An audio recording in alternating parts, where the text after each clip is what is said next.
అంతే. మీరు మాట్లాడిన మాటలు ఈ ప్రొద్దుటూరుకు వచ్చి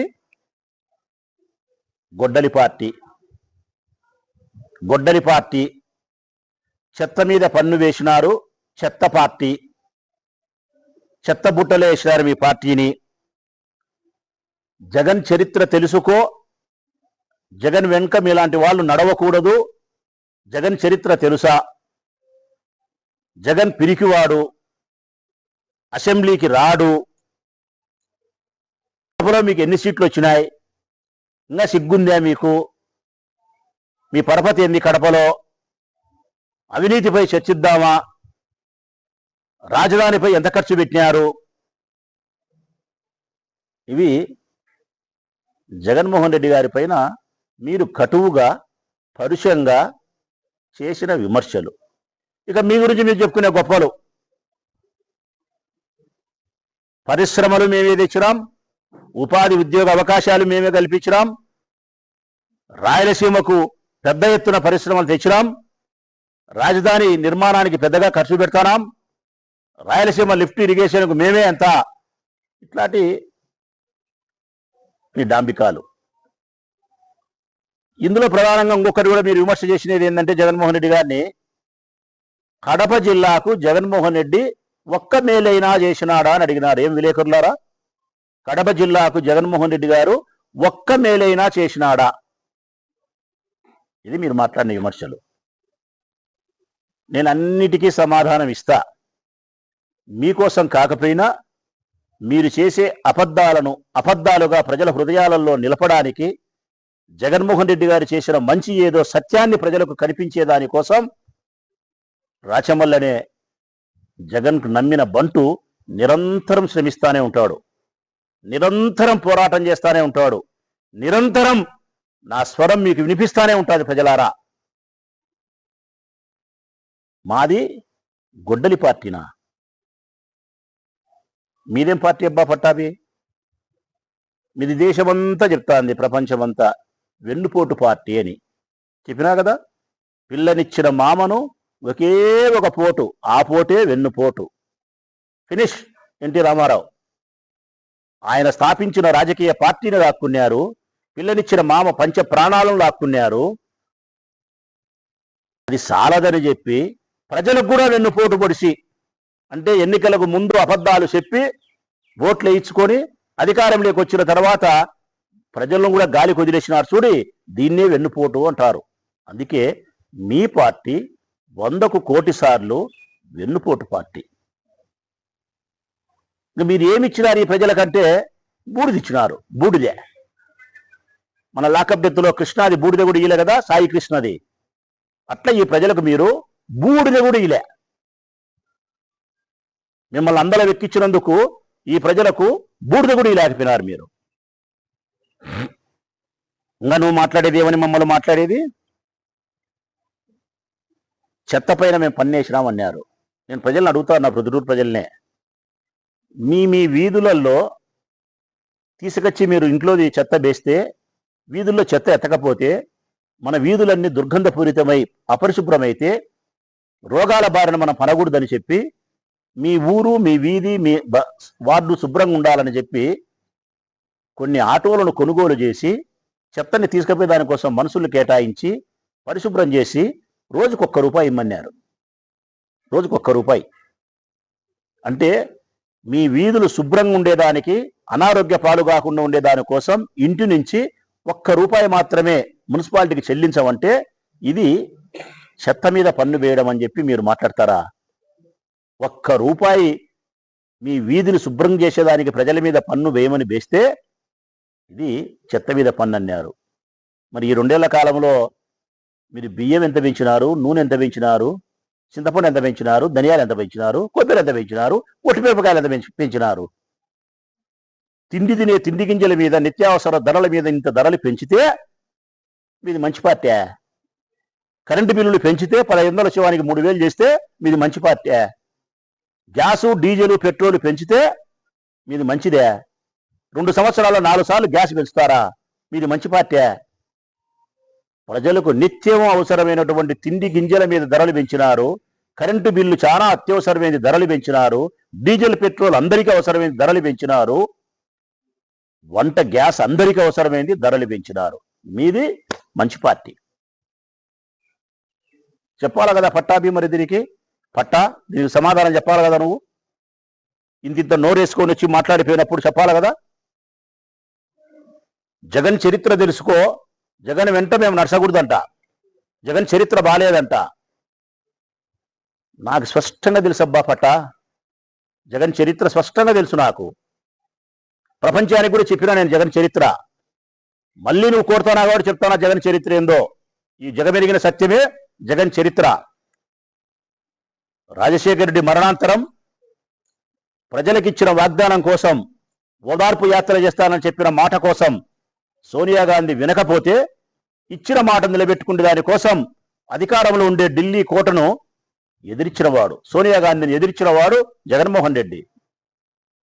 ఎదిరించిన నేరానికి 16 నెలల పాటు జైలు జీవితాన్ని గడిపినవాడు జగన్మోహన్ రెడ్డి.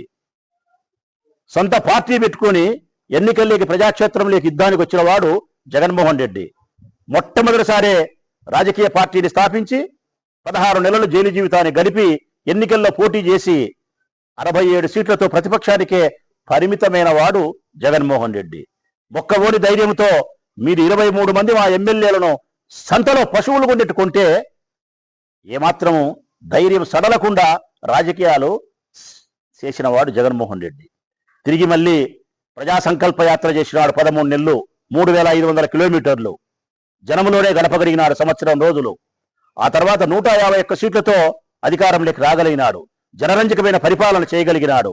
ఎన్నో సంస్కరణలకు మారుపేరుగా, సంక్షేమాలకు సృష్టికర్తగా మిగలగలిగినాడు జగన్మోహన్ రెడ్డి. ఆ తర్వాత జరిగిన ఎన్నికల్లో 24లో మీ యొక్క ఈవీఎం మోసాలకు బలైన నాయకుడు, మీ యొక్క అబద్ధాలకు బలైన నాయకుడు, 36 జెండాలు జతగట్టి మీరు వస్తే బలైన నాయకుడు జగన్మోహన్ రెడ్డి.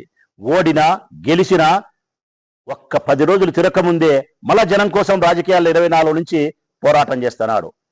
గెలిచినామని మీరు అనుకుంటున్నారు పట్టాభి, కాదు. ఎన్నికల్లో గెలిచింది మాత్రమే మీరు. జనం యొక్క గుండెల్లో గెలిచింది జగన్. 100 సార్లు చెప్తా, ఎన్నికల్లో మాత్రమే మీరు గెలిచినారు. జన హృదయాలలో వారి హృదయాన్ని గెలిచిన నాయకుడు మాత్రం జగన్. రాష్ట్రంలో ఎక్కడ మీరు అడిగినా కానీ ఆ మాట చెప్తారు. ఇది నాకు తెలిసిన జగన్ చరిత్ర. ఈ చరిత్ర బాగుంది కాబట్టి జగన్ వెంట నేను నడుస్తానా. ఈ వ్యక్తిత్వం బాగుంది కాబట్టి ఆయనకు నేను అనుచరునంటావా? అను. నమ్మిన బంట అంటావా? అను. ఆత్మీయునిగా అనుకుంటావా? అను. ప్రాణం ఇచ్చేవాని అంటావా? 100 సార్లు, 100 సార్లు, ఒక్కసారి కాదు. కాబట్టి నేను సంతృప్తికరంగా ఉండా పట్టాభి. జగన్ వెంట నడవడానికి, జగన్ నాయకత్వాన్ని సమర్థించడానికి ఈ ఆంధ్రప్రదేశ్ రాష్ట్రంలో వైఎస్ఆర్ కాంగ్రెస్ పార్టీ నాయకులు, కార్యకర్తలు కాల ఎగిరేసి మేం జగన్ అనుచరులము, మేం జగన్ అభిమానులము, మేం జగన్ మనుషులమని కాల ఎగరే చెప్తానాం మేము. ఇదే మా నాయకుడు మాకు నేర్పించగలిగినాడు. మీరు చెప్పేది ఏంటంటే జగన్ పిరికోడంట, జగన్ పిరికోడంట. ఇది ఒకవేళ అంటే అన్యావు కానీ, నువ్వు అంటే అన్యావు కానీ ఏదో రాజకీయాల కోసం అన్యావు. ఒక్కసారి నీ ఆత్మని అడుగు పట్టాభి, నీ ఆత్మని అడుగు. జగన్ పిరికోడా ధైర్యస్తుడా? జగన్ పిరికోడా ధైర్యస్తుడా? ఒకవేళ జగన్ పిరికోడా ధైర్యస్తుడు అనేది నీ ఆత్మ సక్రమంగా చెప్పకపోతే ఏబిఎన్ రాధాకృష్ణన్ అడుగు, చెప్తాడు. ఎవరిని? ఏబిఎన్ రాధాకృష్ణన్ అడుగు. ఆయన చెప్పిన మాటలు ఒకసారి ఎన్నిక్కి చూడు. చెప్పినాడు చూడే, నేను కూడా విన్నా జగన్ గురించి, ధైర్యం గురించి. లేదు, మీ స్పీకర్ని అడుగు, అయ్యన్న పాత్రుణ్ణి, చెప్తాడు జగన్ ధైర్యం ఏందో. వాడు ఓడినాడు, మరణించలేదురా అన్నాడు చూడి, ఆయన అడుగు చెప్తాడు. నిన్నలేమన్నా మీ పవన్ కళ్యాణ్ మాట అన్నాడు చూడి, 11 మంది ఉండే వాళ్ళకు ప్రశంసించాల్సిందే జగన్, మనం జగన్ ధైర్యాన్ని అని చెప్పి. మీ పవన్ కళ్యాణ్ అడుగు డిప్యూటీ సీఎంను, జగన్ ధైర్యం ఏదో చెప్తాడు. ఇది సరిపోదనుకుంటే మీ అధినాయకుడు చంద్రబాబు నాయుడు గారి గుండెను తట్టడుసు, గుండెను జగన్ ధైర్యం ఏంది అని అడుగు. బాబు గుండెను, ఆ గుండె చప్పుడు చెప్తాది జగన్ ధైర్యం ఏందో. అది లబ్డబ్బని కొట్టుకోదు బాబు గారి గుండె. జగన్ జగన్ జగన్ జగన్ అంటాంది. అది ఎప్పుడు అధికారంలోకి వస్తాడో, ఎప్పుడు అధికారంలోకి వస్తాడో. సిగ్గుండాల జగన్ యొక్క ధైర్యాన్ని గురించి మీరా మాట్లాడేది. జగన్ ధైర్యస్తుడని చెప్పడానికి ఒకే ఒక కారణం చెప్తా ఉన్నా నేను. మీరు ముగ్గురు కలిసి ఉండడానికి కారణం విడిపోతే ఓడిపోతామనే భయం మీ గుండెలకు పరిచయం చేసిన మగోడే జగన్. విడిపోతే ఓడిపోతాం ఇదే భయమే మీకు. అందుకే కరుచుకున్నారు ఒకరినొకరు గట్టిగా. పవన్ కళ్యాణ్ మీరు కరుచుకున్నారు, పవన్ కళ్యాణ్ మిమ్మల్ని కరుచుకున్నారు. మీ ఇద్దరు పోయి మోడీ కాళ్ళ మీద పన్నారు. మళ్ళీ మీ ముగ్గురికి సరిపోదని 24లో సిపిఐ సిపిఎం అయ్యగా 2 జెండాలు తెచ్చుకున్నారు. మళ్ళీ ఇది ఆడ 5 మంది కలిసినా వారాబడతాడేమని చెప్పి మళ్ళీ అట్లా మడుగు చేసి కాంగ్రెస్ పార్టీకి పిడిబాకిచ్చి పక్కన పెట్టినారు ఈపుల్లో పొడుసోని. మళ్ళా అంటే Janasena, Telugu Desam, BJP, CPI, CPM 5 జెండాలు పెనేసి పేడి 5 జెండాలతో కలిసి ఆ పక్కన మళ్ళా కాంగ్రెస్ పార్టీకి పిడిబాకిచ్చి సాటుగా ఉండు దొంగబేటువే అని చెప్పి షర్మిలమ్మను మా మీదకి వదిలినారే. ఇదేనా మీ ధైర్యం? సిగ్గుండాలా? 5 మంది 6 మంది కలిసి ఒకరి మీదకి వచ్చే ఎవరు గెలిచినట్టు ఎవరు ఓడినట్టు పట్టాది? 5 మంది కలిసి వచ్చినోడు గెలిచినట్ట, ఒక్కడు కలిసి 5 మందితో తలపడినారు చూడి వాడు గెలిచినట్ట. ఆంధ్రప్రదేశ్ రాష్ట్రంలో ఒక రకంగా చెప్తారేమో నాకు తెలియదు, కానీ మా సైడ్ అయితే మొదటగా చెప్తారు. నీ యొక్క వాడరా మగోడు అంటే 5 మంది వచ్చిన నీ అక్క వాడు తల్లాన్నారా అంటారు మా సైడ్ అయితే. మరి ఏమంటారు? అబ్బా నైస్గా మాట్లాడే వాళ్ళు ఏమంటారు నాకు తెలియదు.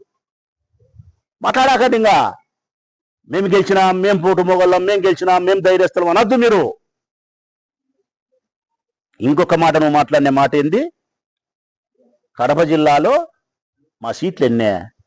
కడప జిల్లాలో మా పరపతి ఎంతనా? కడప జిల్లాలో మా ప్రాబల్యం ఏందని మాట్లాడినావు నువ్వు. రాజశేఖర రెడ్డి అన్న కుటుంబానికి కంచుకోట కడప జిల్లా. జగన్మోహన్ రెడ్డికి రక్షణ వలయం ఈ కడప. జగన్మోహన్ రెడ్డి గారికి శ్వాస ఉన్నంత కాలం ఈ కడప జిల్లా ఆయనకు రక్షణ వలయమే. ఆయనను సంరక్షించేది, కాపాడేది, నిలబెట్టేది, గొప్పవాణి చేసేది ఇక్కడి నుంచే ప్రారంభమవుతుంది.